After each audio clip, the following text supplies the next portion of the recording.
We have all heard the phrase, "There's no need to reinvent the wheel," but many of us are guilty of exactly this. Working in isolation from our colleagues, or lacking the tools to adapt existing ideas, we often commence work on new projects and are forced to develop and implement everything from scratch. This is also the case within the field of migrant and refugee integration and inclusion. Practitioners, facing barriers such as a lack of resources, information, and tools, have no choice but to create entirely new integration practices. While this allows space for creativity, it puts a strain upon practitioners, who might instead benefit from finding and adopting pre-existing promising practices already in action in other regions around the EU. The vision, in other words, is an environment in which practitioners, prior to creating new practices, are given the ability to first identify pre-existing promising practices, as well as the tools they need to adapt, transfer, and upscale or downscale these practices to their specific context. In such an environment, promising practices would proliferate across the EU, increasing their sustainability and maximizing their impact, benefiting not only practitioners, but also their beneficiaries, that is to say, refugees, migrants, and their host communities. But before such a vision can be achieved, it is necessary to first agree upon what constitutes a good practice. So then, what exactly are the qualities of a good integration practice? A language learning program in Wrocław, Poland, is one of several good practices identified by the EU-funded Spring Initiative. Basically, I am the coordinator of Wrocław on the Tongues of the World program. So I am creating the tandems and groups, language groups, in which the volunteers from Wrocław are teaching Polish language to foreigners. Until 2016, Wrocław as a city offered only paid formal forms of Polish language lessons. And this was a big challenge to our local government unit, Wrocław Integration Center. There are many foreigners that come to Wrocław and to find a new job to study in our city.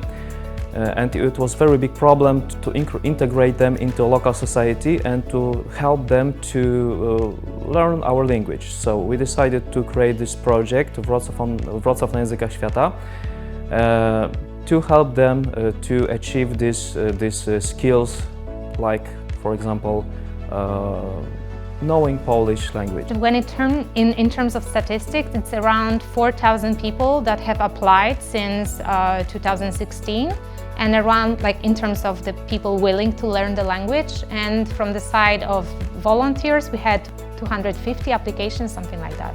I think the most important thing is that it's actually the volunteers who are, willing to participate in this program. So it's all based on the will from the side of the Polish residents, but also the foreigners.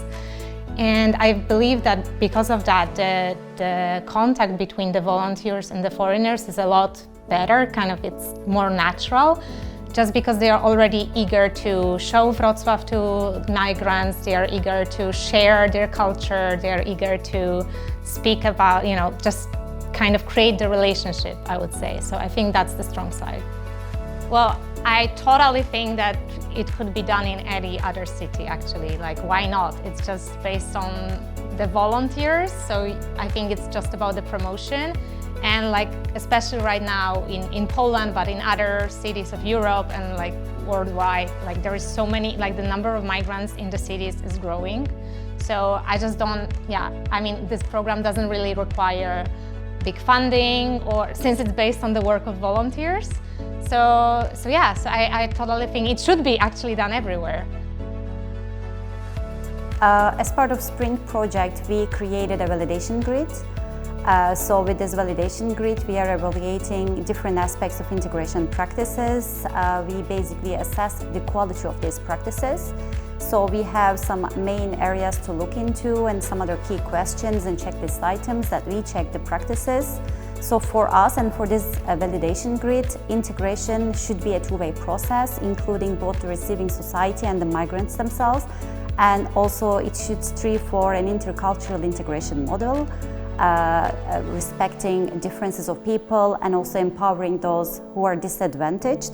And also it should give equal opportunities to people to enjoy their rights, to join the community. The Spring project also looks beyond EU borders for examples of good practices. In collaboration with the University of Ottawa's Refugee Hub, a Canadian partner of the project, it has also explored refugee sponsorship in Canada, looking at how sponsors settle refugees into communities. The Refugee Sponsorship Program in Canada is the world's oldest refugee sponsorship program. It's been running for over 40 years. And this is a program whereby ordinary groups of citizens of Canadians can sponsor a refugee to come and live in Canada. And they provide all the support that that person or that family needs for a year after arrival. However, for policymakers or practitioners looking to transfer a practice to their area, it is not enough to simply identify a good practice. Problems still remain, such as how to transfer, upscale or downscale the practice, and how can they ensure that the practice is sustainable within a new context. What research says about sustainability is that the long-term streams of funding for the programs and projects and civil society organizations are really important. Because if civil society organizations need to work really hard to apply for funding every year, they cannot focus on the service that they are actually providing directly. Yeah, what do we actually learn from a range of individual studies that have looked into education or housing or identity or leisure activities? What can we gain from that? And here our program of providing a synthesis is a way of making research also sustainable and translating them into findings that have a longer lasting impact.